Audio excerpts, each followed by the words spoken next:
Drop it. Saat ini saya sudah kedatangan tamu luar biasa ini. Ada Bapak Haji Gembong Rudiansyah selaku Ketua Komisi 3 DPRD Provinsi Banten. Iya. Gimana kabar sehat? Alhamdulillah, Mas Bram. Seger. Selanjutnya Pak Asok, kita udah kenal banget kayaknya kalau sama Pak Asok Pak, sebagai pelaku pariwisata, juga sebagai Ketua Harian THRI Provinsi Banten. Sehat Pak? Alhamdulillah sehat. Kondisi saat ini yang tentu saja yang kita harapkan sama-sama kesehatan ya Pak. Amin. Sahabat Wilip Online, kita akan bicara nih, ngobrol-ngobrol banyak. Kebetulan Pak Haji Gembong ini selaku Ketua Komisi 3 membidangi pariwisata ya Pak? Salah satunya pariwisata. Pariwisata. Nah, seperti yang kita tahu, Banten memiliki tempat pariwisata yang luar biasa. Di situ banyak potensi pariwisata yang harus digali. Tapi ini Pak, di awal tahun 2022 tentu kita memiliki harapan yang lebih baik lah. Betul. Justru disuguhkan kondisi yang tidak baik-baik aja nih Pak. Iya. Ada gempa kemarin terjadi di wilayah Sumur. Terus lagi ada isu varian ini, virus Omicron. Omicron. Nah, tentu saja ini akan mempengaruhi dampak di pariwisata. Benar ya Pak? Gimana nih Pak?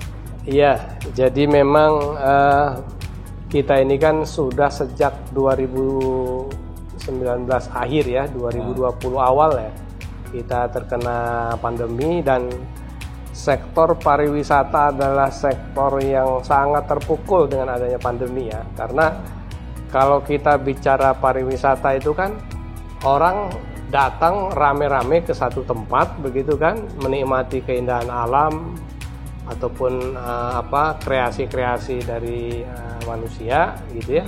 Nah, dengan adanya pandemi, adanya pembatasan berskala besar, otomatis sepi lah itu ya pandemi. Nah, seiring dengan perjalanan waktu ya alhamdulillah sekarang COVID sudah mulai melandai ya. Dan saya perhatikan di 2021 pertengahan sampai akhir itu sudah mulai bergairah Pak Asok ya. Tempat pariwisata juga sudah mulai rame ya, walaupun memang tetap kita memperhatikan protokol COVID ya. Dan saya berpikir tadinya 2022 nih insya Allah pariwisata kita terbang kembali gitu ya seperti sebelum COVID. Tetapi memang kita kemarin dikejutkan adanya gempa bumi di Banten Selatan, di Lebak ya, di daerah Sumur dan sekitarnya. Dan ya memang sih itu tidak sampai menimbulkan tsunami ya. Cuma kan memang nih ada nih pengamat begitu ya, yang menggulirkan isu tsunami bahwa Banten punya potensi ya. Nah itu yang ngeri nih. Ya, punya potensi yang katanya infonya itu lebih besar katanya dari tsunami Aceh. Kita juga kan khawatir. Artinya saya sih berharap ya ke depan, terutama mereka-mereka yang punya kebijakan, punya itu, mohon untuk tidak membuat statement-statement yang justru akan membuat masyarakat khawatir gitu ya. Ini kita pariwisata akan bangkit begitu ya. Ketika ada statement begitu kan, orang berpikir, waduh saya ngeri juga ya kalau mau ke pantai segala macam ya. Belum lagi kan ada Omicron.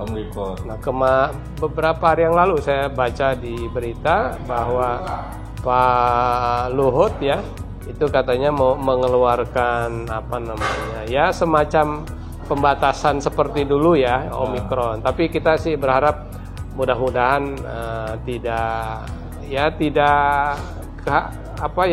yang dikhawatir itu tidak sampai terjadi. Karena ya tadi itu isu-isu ini cukup membuat masyarakat khawatir. Sementara kita berharap banyak sekali saudara-saudara kita yang sangat bergantung pada industri pariwisata. Iya, terutama di daerah sekitar pesisir pantai. Iya, betul. Apalagi kalau kita bicara wilayah sepanjang pantai ya, dari mulai Anyer sampai Pandeglang, Sampai Lebak, Sawarna. Sawarna, itu kan pantai semua itu. Iya, itu pantai yang keren-keren banget, Pak. Keren-keren banget betul. Keren-keren banget itu. Aduh. Dan itu memang ya sangat berpengaruh sekali isu-isu seperti itu terhadap keinginan orang untuk ya minimal mereka hati-hati lah gitu kan, akan berpikir panjang nih kalau mau ke pantai kan begitu. Nah, mungkin Basok kayaknya lebih banyak nih dapat curhatan dari para pelaku usaha pasti.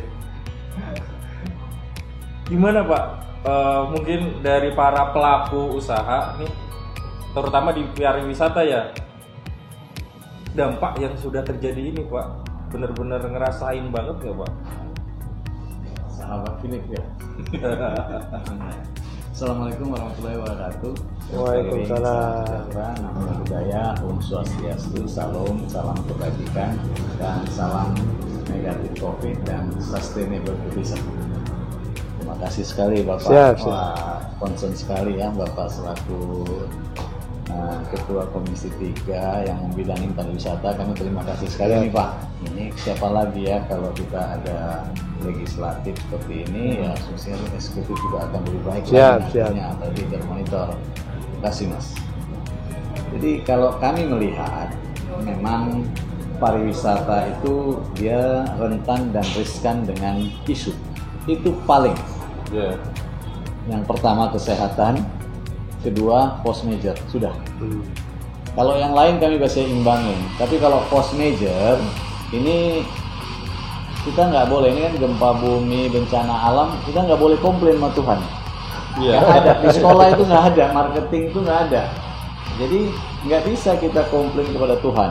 Tapi kalau Omikron, COVID itu kita sudah mencoba membuat semua ya. Dengan Menteri Pariwisata beliau Pak Sandiaga Uno itu membuat CASI Pak, sertifikasi Cleanliness, Health, Safety, and Environmental, ke lingkungan, dan dikasih gratis itu ya, semua bisa pakai. Setelah itu kita naik lagi stratanya prokes. Jadi sebetulnya pariwisata di masa pandemik, di saat kita income-nya rendah, cost-nya bertambah ini. Harus pakai masker, sanitizer, ya kan? Benar kan? Iya. Menambah ekstra yang tadinya kita nggak ada di sekolah itu, benar nggak? Menambah. Terus kemudian kita naik lagi dari progres dan sebagainya. Kita harus punya QR code, peduli lindung. Kita masuk baru dipakai bisa masuk ke hotel. Kemudian tamu harus antigen, CVR dan sebagainya. Untuk bagaimana kita gitu. Jadi kami sebenarnya nggak khawatir dengan itu. Kita sudah bisa balance ya, pemerintah bilang pertama 50%, terakhir 75%, kita mengikuti. Dan beberapa hotel yang di Tangerang Raya, bahkan di Anyer ya, Anyer ada 1 hotel, 2 hotel lah, masih BIP ya, di saat pandemik Pak. Okupansinya masih bagus ya. Ya, salah satunya masih Aston, begitu juga yang di Tangerang itu ini, Novotel. Nah, yang sobat kami Windiarto. Nah, di sini kami melihat pandemi COVID ini sudah bisa kita imbangin di saat untuk 75%. Kemudian dengan datangnya isu yang akhirnya terjadi juga, itu menyatakan akan ada gempa dengan skala berapa, langsung tsunami ya. Kalau udah 9 itu nggak usah bilang pasti tsunami, itu udah nggak usah dibilang kan. Karena kemarin juga di acara rakor kami menyampaikan kepada BMKG, mohon kiranya harus masuk kepada crisis management. Crisis management itu adalah bagaimana menghimpun berita. Karena kami sudah melakukan buzz, sudah branding, sudah advertising, sudah selling, jadi nol. Promosi udah lumayan lah. Bukan udah lumayan lagi, besar-besar. karena kalau untuk tahun baru itu bukan 3 bulan, bisa 6 bulan sebelumnya kita udah jual package, jual early bird. Kalau Anda booking lebih awal dapat 20%, dapat ini semua kita bilang. Yang ironi kan orang minta balik Pak. Betul. Ya, kemudian dibilang ini akan terjadi 8 meter, kemudian ada kebijakan dari pemerintah daerah sendiri membuat dan sebagainya. Nah, ini yang kita melihat. Akhirnya kami bilang kita belum punya alat, tetapi kita bilang kita nggak bisa komplain dengan force major. Nah, namun harapan kita ke depan pariwisata Banten ini sebetulnya kita sudah betul-betul ya kita nggak bilang kita punya the ring of fire juga lah ya kan, ya kan sebetulnya kan. Nah namun pariwisata yang kita harus dikendalikan sekarang dengan Pak Sandiaga melakukan terobosan, nah kemudian berapa desa di Banten ini mendapat desa favorit ya, kemudian digital juga ada, yaitu adalah salah satu desa Cikolelet, kemudian satu lagi di Sukarame. Nah ini menunjukkan bahwa kita itu sudah mulai konkret dan adanya. Namun harapan kami dari Perhimpunan Hotel dan Restoran, dan kami juga ini sekarang di PUB ya Pak, kami ditunjuk Perkumpulan Orang Banten. Iya, ditunjuk oleh Pak Taufik Ruki ya kalau kita bilang Ki Empik tanggalnya, kemudian ada Ki Eden, Ki Yus dan Ki Yani. Di situ kami ditunjuk sebagai pengurus pusat Wakil Ketua Umum Bidang Pariwisata dan Ekonomi Kreatif. Jadi kita akan menjadikan ini bersatu, dikawinkan dengan PHRI dan sebagainya. Jadi harapan kami ke depan ini bagaimana kita bisa betul-betul bersama-sama untuk menaikkan kita punya grade, sehingga management of crisis yang dilakukan dari BMKG, kemudian dari kepolisian dan sebagainya ini. Jadi kemarin ini ada bagus Pak. Terima kasih, ini ada bagusnya.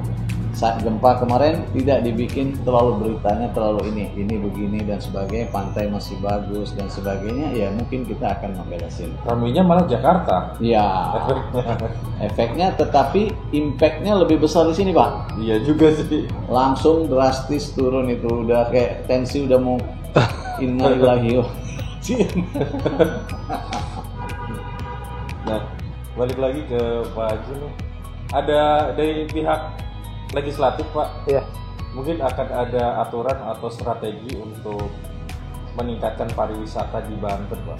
Ya, jadi sebetulnya kalau terkait dengan pariwisata, khususnya legislatif ya, kita lebih kepada aspek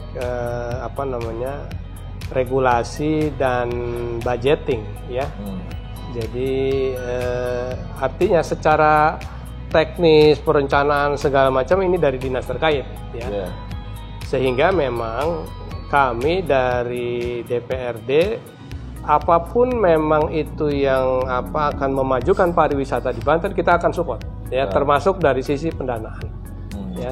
Jadi itu yang sudah kami jalankan dalam 2 tahun terakhir dengan dinas pariwisata ya. Jadi kita ingin Provinsi Banten yang sudah dianugerahi oleh Allah alam yang luar biasa ya. Biasa, keren banget. Wisata pantai luar biasa, wisata gunungnya juga luar biasa ya kan. Pulau-pulau juga banyak. Pulau-pulau juga. Nah, sehingga bagaimana kita harus mensyukuri ini kan gitu. Dan kita selama ini provinsi Pak Asok, pendapatan provinsi itu kan lebih banyak dari sektor pajak ya, pajak kendaraan bermotor ya. Sementara dari pariwisata yang potensinya demikian besar ini belum tergali secara maksimal. Walaupun memang kalau kita bicara pendapatan daerah itu memang tidak langsung kalau dari pariwisata ya, karena kalau pariwisata itu memang pertama tadi retribusi hotel segala macam untuk ke kabupaten kota. Yang kedua memang tidak langsung karena memang yang diuntungkan adalah masyarakat sekitar ya. Begitu pariwisata hidup ya, ekonomi tumbuh di sekitar, dan ini akan dampaknya terhadap pertumbuhan ekonomi gitu. Tapi artinya secara pendapatan dia tidak menyumbangkan langsung kepada pendapatan daerah begitu. Tapi dampak laju pertumbuhan ekonomi akan naik dengan majunya pariwisata gitu. Nah, sehingga memang kami dari DPRD secara kebijakan kita akan terus mensupport kegiatan-kegiatan kepariwisataan yang termasuk sekarang juga ekonomi kreatif juga masuk bagian. Itu terlihat dari support kami dari kebijakan dan penganggaran. Berarti tetap akan melihat nih program dari pihak eksekutif apa saja yang akan ajukan untuk budgeting di legislatif, Pak? Ya biasanya kita juga ya memberikan masukan juga kepada Dinas Pariwisata. Tapi memang pada prinsipnya apa yang menjadi kebijakan, ayo kita sama-sama. Ya termasuk dengan Pak Asok, ya dengan PHRI, dengan lembaga yang travel segala macam itu baik. Itu menjadi komponen yang tidak terlepaskan bagi kemajuan pariwisata di Banten. Ada rencana, Pak, mungkin kunjungan ke Sumur pasca gempa kayak gini, Pak? Insya Allah, saya besok mungkin saya akan langsung biar bisa melihat langsung dampaknya, Pak. Biar saya ingin tahu seperti apa dampaknya. Semoga nggak ada apa-apa di sana, ya, amin, Pak. Amin. Nah, Pak Asok, sebagai pelaku pariwisata, apa yang kira-kira yang diajukan mungkin ke pemerintah untuk mungkin ada subsidi tadi kan, untuk promosi iklan segala macam itu kan biayanya besar banget. Apakah harus ada sumbangsi dana buat untuk promosi segala macam kayak gitu yang dibutuhkan oleh pelaku pariwisata?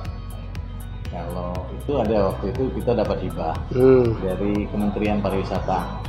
Kementerian Pariwisata dapat, tapi dari 8 itu hanya kepilih 4 doang. Jadi ada yang achievement yang sekian persen yang tidak terachieve untuk dia punya PH di tahun 2019, tapi bukan setelah COVID ya, sebelum COVID itu yang mendapatkan. Jadi 4 kabupaten kota dapat, tetapi bukan PHRI-nya, tetapi adalah masing-masing hotel untuk mendapatkan. Walaupun something is better than nothing ya, daripada sesuatu ya kan. Nah kita lihat, jadi yang kami harapkan sini kita harus duduk bareng. Apa yang dikatakan Pak Sandiaga Uno itu, kita harus gerak cepat, nggak bisa lagi. Jadi kalender of eventnya itu harus dibikin terobosan apa yang akan menjadi rangkaian ke depan. Rangkaian ke depan ini itu yang akan menjuati. Kemudian dia bilang harus gerak bersama, nggak bisa satu-satu. Sendiri-sendiri, nggak bisa mimpi membangun pariwisata sendiri. Semua stakeholder berduduk, eksekutif, legislatif yang kita semua duduk, udah semua yudikatif juga kita, malah kita ada MOU dengan kepolisian. Jadi harapan kami itu bagaimana ke depan itu kita bisa menjadi gerak bersama. Terakhir dia menyatakan kita harus gaspol, garap semua potensi online. Garap semua potensi online. Kenapa? Di situ online itu bukan aja media dan sebagainya. Akhirnya kumpullah di situ menjadi kolaborasi, adanya Pentahelix. Apa itu, Pak? Pentahelix itu ABCGM. Nah, ABCGM ada akademis, semua mereka memberi pemikiran dan bikinnya kita harus bikin lagi renew. Terus B-nya ada pembisnis, C-nya ada komunitas, G-nya ada government, terakhir bapak-bapak ini media. Karena itu yang bikin sulit. Karena kalau dia berita itu kan BMKB ngomong bahwa dia kalau langsung ini kan dibaca semua udah innalillahi wa inna ilaihi raji'un dan sebagainya semua kita lihat kan, wabillahi taufik sebagainya itu langsung cut off. Jadi good news is bad news is good news, no news is katastrofi. Jadi ada berita, tetapi kami tidak pernah canggih karena kita tidak belajar tentang post major, marketing manapun nggak ngajarin. Kalau ngadapin ini tidak ada, karena itu dari Tuhan kasih. Jadi nggak bisa komplain. Jadi kami tetap memberikan dua kemasan, hotel juga bikin kalender event. Nanti pemerintah itu membuat kalender event dikawinkan, di merge dengan pusat. Sehingga Pak Sandiago itu namanya inovasi, adaptasi, dan kolaborasi. Nah, dilakukan dari 3 unsur tersebut inovatif yang dilakukan, sehingga kita betul-betul gerak cepat. Karena pariwisata, karena kemarin kata beliau, walaupun waktu COVID sudah mulai bagus, karena kita sudah menjaga stratanya, kemudian komitmen kita, bagaimana pemerintah, bagaimana kita, sehingga kami juga tidak mau sampai hari ini kan belum ada klaster hotel.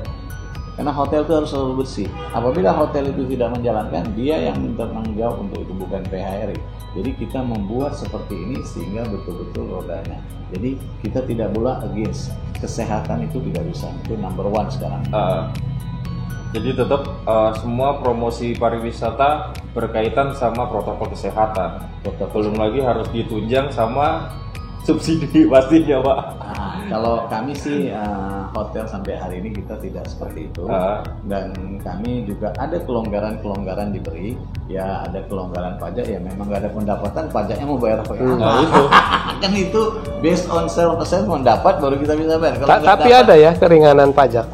jadi waktu itu diberi kemudahan, ya mesti itu toleransi lah, dan harusnya seperti ini ke sini gitu. Jadi bagus lah, saya rasa ada kebijakan yang bisa mengendorse kepada kita, dan saya rasa semua tahu. Ya, Ya kan, kalau PNS kan nggak takut, kalaupun nggak ada work from home tapi gaji kan jalan penuh Pak. Kita kan pariwisata nggak bisa work Nggak from bisa. home, berenang di rumah pakai gini pakai layar. Duit ngalir gitu ya. Nggak bisa dia kan. Jadi ya enak itu work from home, gaji penuh kan. Iya, Padahal iya. dari kami, tapi ya bukan itu kan. Permasalahan kita semua sudah ada tupoksinya, tugas pokok dan fungsionalnya, dan semua orang harus mengarah kepada itu. Makanya saya masih ingat meriung itu, saya pernah bilang Bapak juga, wapres kita itu Pak Maruf Amin, beliau juga salah satu pembina utama di PUB, pimpinan di atasnya Pak Taufik itu beliau sebagai pembina kita semua. Beliau pernah menyatakan Indonesia itu semua destinasi, Ya. semua indah, keren dan sebagainya. Makanya dia bilang ada bahasa Arab, Tita'atum minal zana nur kilat hilal halti, sepotong surga yang diturunkan ke muka bumi, tinggal kita jaga, itu saja. Kolaborasi kita kan, benar ya Pak? Iya, betul. Gitu. Saya sempat ada cerita ini Pak, katanya pemilik hotel masih mendingan beroperasi untuk penghasilannya itu untuk bayar gaji-gaji para karyawannya gitu. Itu ada beneran Pak? Ada. Bahkan semua, karena kembali lagi kita jadi introspeksi kan Pak. Iya. Bapak pernah lihat, ada nggak sakit sampai global Pak? Krisis ekonomi kita ada, cepat kita laluin Pak. Ini kesehatan, nggak bisa kan? Kurang apa Singapura bersih Pak? Prancis, Iya. kurang apa bersih Pak? Hah? Buang ludah aja kena itu, tapi dia kena. Kena juga semua di Iya, negara Eropa. jadi bukan parameternya bersih, kotor. Orang gila nggak kena Pak COVID, karena imunnya lebih besar dari. Jadi kita jangan sampai jadi orang gila kan, benar? Kalau dipikir kan benar kan? Oh dia kok nggak apa-apa, dia lawan, kita nggak bisa karena kita waras. Jadi bukan itu kotor, katanya kotor harus mandi, cuci tangan. Kadang kemarin itu kan kita, kalau orang Jepang dari dulu nggak mau salam sudah dia begitu, Iya. udah gitu ya kan? Hai. Gitu ya kan sudah. Jadi kalau saya berpikir memang betul-betul kesehatannya ini kita lihat ini lebih parah dari krisis moneter, lebih parah, dan tadi jangan kita tunggu.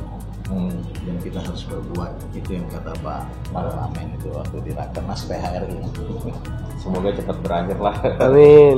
Nah, tadi kata Pak Asok kan Pak, kita tuh harus berkolaborasi, semua harus kita rangkul. Dari pihak Dewan sendiri strateginya seperti apa Pak?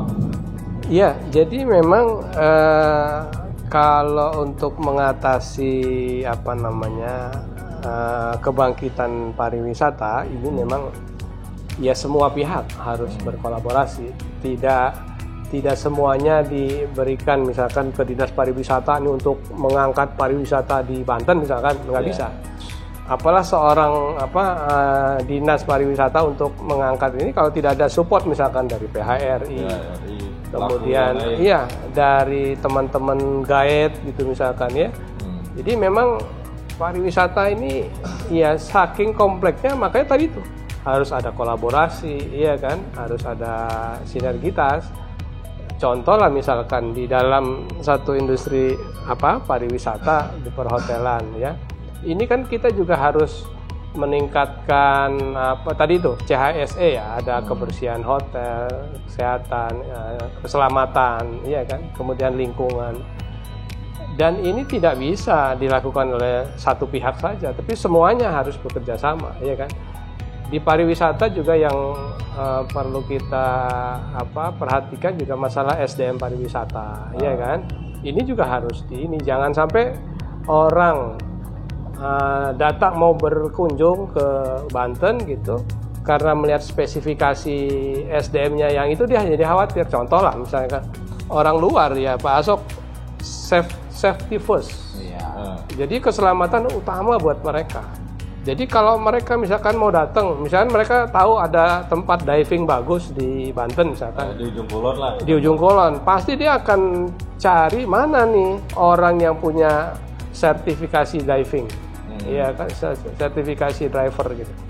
Jadi sehingga mereka akan mencari itu. Nah, kita di Banten ini juga mencari orang-orang yang punya sertifikasi penyelam gitu, itu tidak mudah.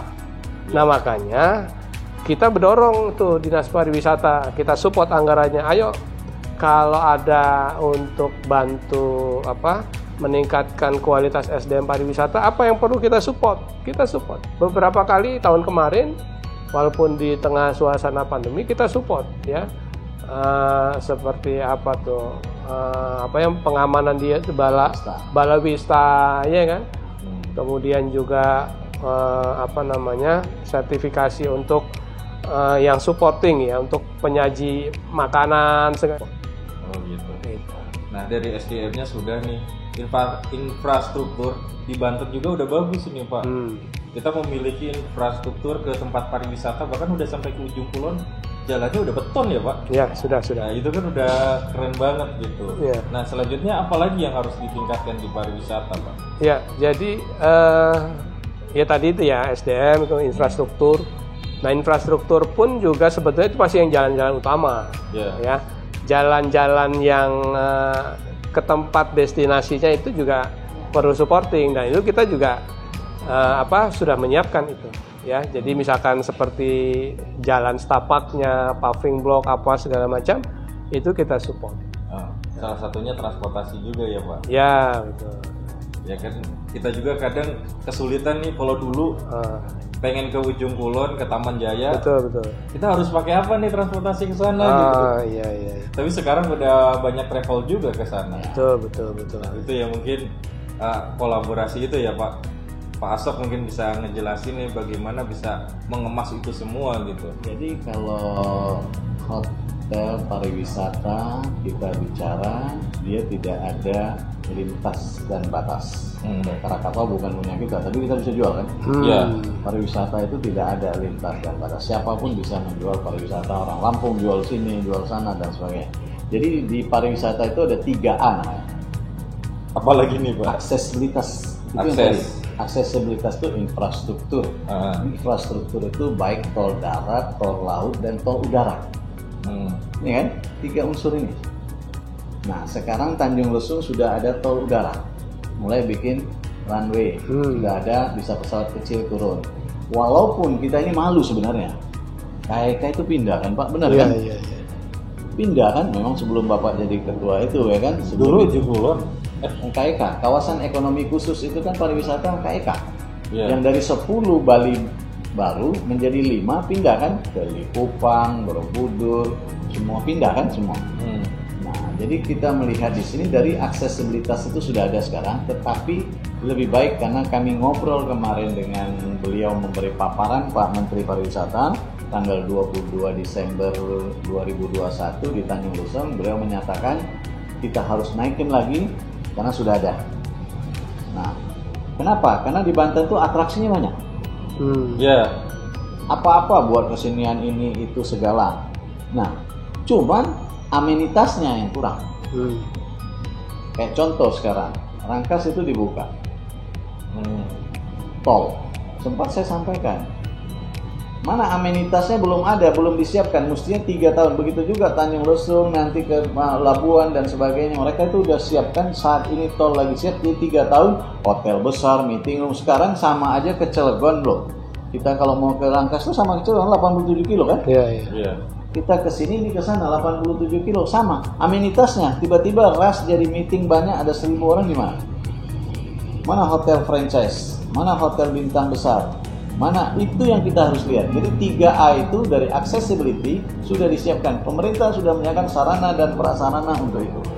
Atraksi bagaimana setiap daerah untuk membuat menjadikan itu. Dan begitu juga amenitas. Amenitas itu bukan ada listriknya, bagaimana penerangan dan sebagainya, itu amenitas. Rumah sakit dan sebagainya. Saya lihat rumah sakit banyak sekarang kan, banyak rumah sakit terus bangun. Kalau kami kan doanya bagus, bagaimana orang happy tinggal. Kalau rumah sakit kan target 1 tahun harus target segini sakit. Apalagi yang jual peti mati itu kan nggak bagus kan, kok sepi sekarang orang mati gitu kan.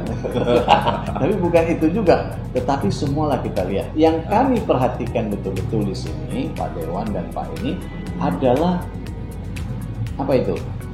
Yang mana Pak? Masyarakat setempat apa namanya? Komunitas. Multiplier efeknya kan, komunitas. Iya. Multiplier efek ini dengan tadinya Anyer itu Carita, Labuan dan sebagainya, Cinangka, adanya hotel baru keluar SMK. Bukan SMK dulu baru ini. Iya. Karena apa? Karena ada needs one dan expectation-nya. Nah ini sekarang kalau multiplier efek, meetingnya kurang dan sebagainya, tukang ikan, tukang sayur, tukang daging sudah itu. Indomaret begitu banyak. Saya tahun 86 di sana, ayah saya di sana. Wah, hotel masih ditimpuk waktu zamannya camatnya Pak Hairon Muksin jadi sekda, masih ditimpuk itu. Notabene kita tidak ada listrik, telepon itu nggak ada. Kita masih pakai SSB dan sebagainya. Itu zaman itu purbakala itu saya sudah ada di sini gitu. Jadi harapan kita bagaimana multiplier efek itu mereka harus hidup karena mereka strata yang ini, industri ini, perusahaan satu udah ada yang kembali, udah PBP rate-nya sudah kembali kan, uangnya sudah kembali, tinggal jual aja udah laku besar. Tetapi sekelilingnya, anaknya tiap bulan tahun itu keluar SMA, kemana nanti? Kalau amenitasnya tidak berkembang, tidak berbesar. Nah itu yang kita lihat. Jadi setiap, bukan saja pesisir pantai itu semua, setiap SMK sudah tumbuh. Hari ini di tempat saya komisaris di Hotel Devisa, itu ada training udah Pak, dari Pasundan, SMK Pasundan. Mereka terlambat itu sekarang kita terima untuk mereka ada 8 orang, nanti ada sesi keduanya lagi. Nah ini yang kita harus lihat, mereka sudah sekolah, terus nasibnya kan kita harus perhatikan. Jadi bukan mau saja kemana bagaimana setelah sekolah tingkat gitu hunian. ya? Jadi di sininya multiplier efek tukang sayur kayak kita ada meeting pasti pakai kertas, pakai pen. Nggak bisa semua pakai ini juga kan, nggak bisa gadget. Sekarang kalau ini media sudah bisa kan, siapa yang jadi wartawan sekarang jadi wartawan sendiri Pak, foto, tulis berita, salah ya kita kena, kita yang dipanggil kan, ini thread tuh jadi wartawan sendiri, kita udah jadi media sendiri kan. Jadi makanya media cetak ini kan sekarang bingung untuk menjadikan melomba-lomba semua menjadi begitu juga. Biro perjalanan sekarang menjadi OTA, online travel agent, ada Agoda, Traveloka. Jadi dia orang yang tamu yang membeli sekarang Pak, dia lihat dulu hotelnya jalanin prokes nggak. Jadi kalau dia nggak jalanin, dia tidak pilih walaupun jual murah. Iya. Gitu. Jadi number one is itu yang di G20 itu. Oh iya, kita bahas G20 ya, yang rencananya di Bali. Itu tuh seperti apa sih Pak eventnya Pak?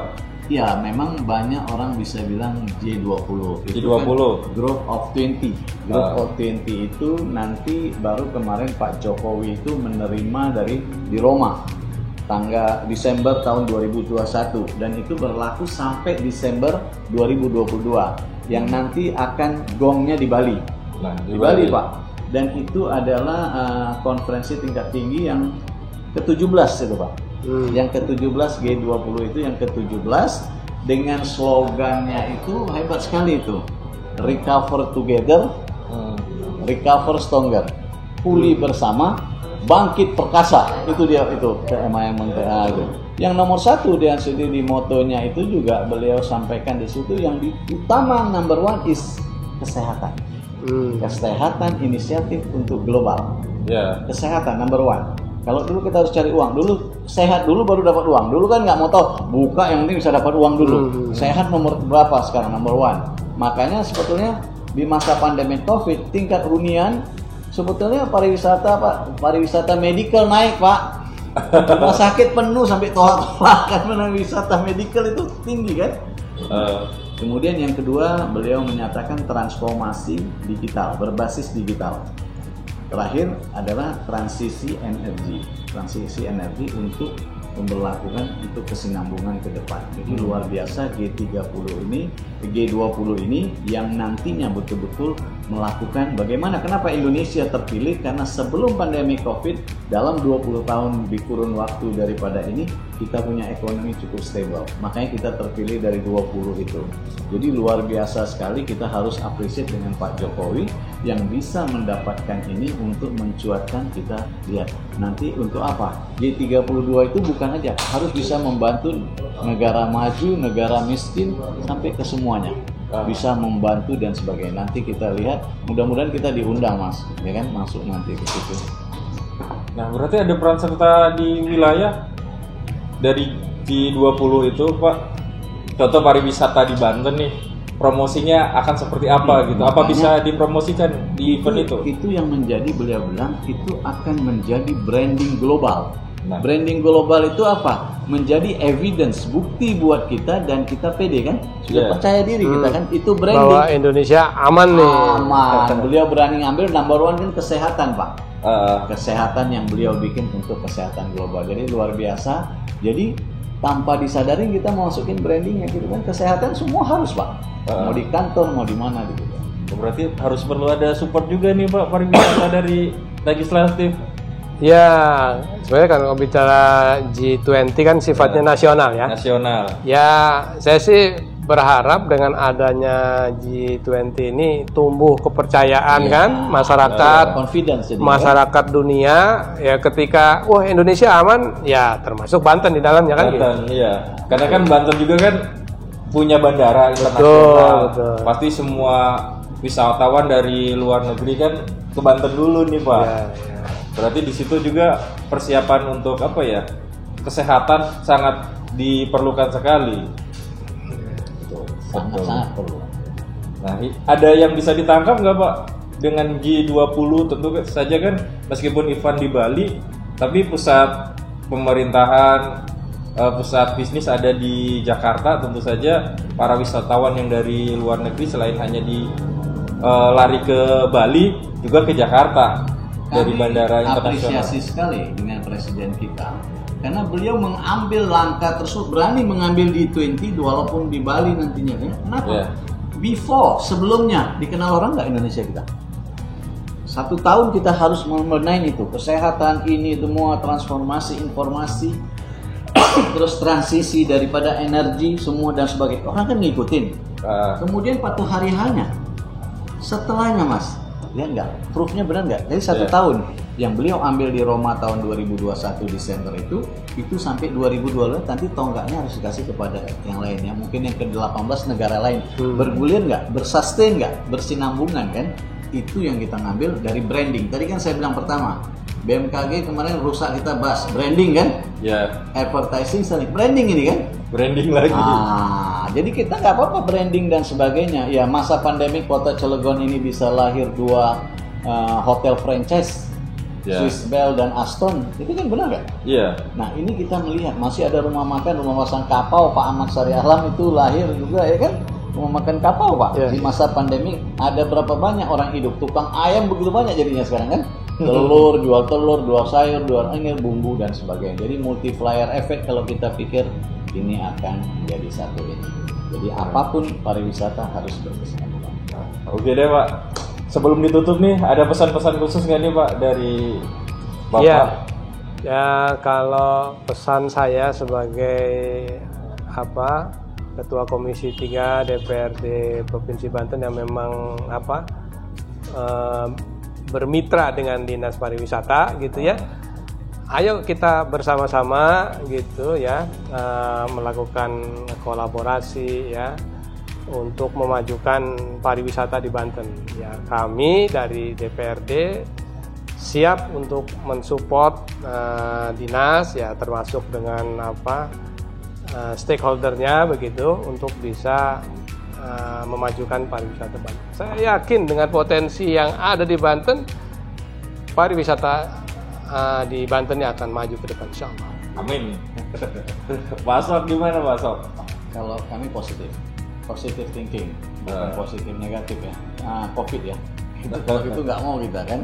Jadi bukan, tetapi kami positif sekali karena pemerintah dan eksekutif, legislatif, stakeholder ini semua bersatu dan syukur alhamdulillah Pak, sebentar lagi akan ada groundbreaking di Kota Serang, ada Aston Pak. Satu-satunya di ibu kota provinsi yang ada franchise internasional nanti Pak. itu di bawah dia juga di bawah kami di dalam bidang perhotelan untuk PUB. Perkumpulan Orang Banten. Kami punya tim pariwisata dan ekonomi, saudara Dodi itu nanti ada di sana. Tahun berapa rencananya? Tahun ini. Tahun ini. Jadi kita harus bisa bilang yang mana ibu kota provinsi tidak ada, tapi kami PHRI terus berbuat. Karena apa? Kami tetap dari dulu menyampaikan itu ada namanya Sustainable Tourism Eliminating Poverty. Satu-satunya industri yang bisa mengentaskan kemiskinan adalah pariwisata. Minyak bumi habis, bahan baku habis, bahan batu bara habis, pariwisata makin cantik, makin indah. Lihat Bapak, yang tadinya besar sekarang kecil tambah indah. Sekarang kan benar kan? Tinggal bilang aja nanti. Nanti kecil lagi. Assalamualaikum warahmatullahi wabarakatuh. Om Santi Om. Terima kasih Pak Haji, Ya, Pak Asok sudah meluangkan waktu nih di tengah kesibukannya. Semoga ke depan pariwisata di Banten baik-baik saja dan terus maju. amin. Terima kasih nih Pak sekali lagi. Sahabat Wilip Online, demikian obrolan pada sore kali ini. Terima kasih sudah menyimak. Jangan lupa ikuti terus program podcast dari Wilip Online. Saya tutup. Assalamualaikum warahmatullahi wabarakatuh. Saya lupa ada kenang-kenangan atau cerita nih dari Pak Asok. Ada pihak Untuk masakin untuk Bapak ya. Kehormatan buat Bapak sebagai kita ya.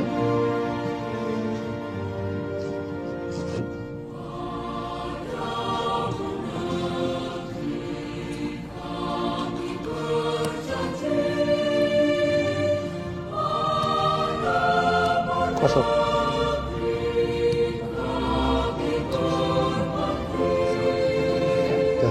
Oke, thank you very much. Tepuk tangan dong.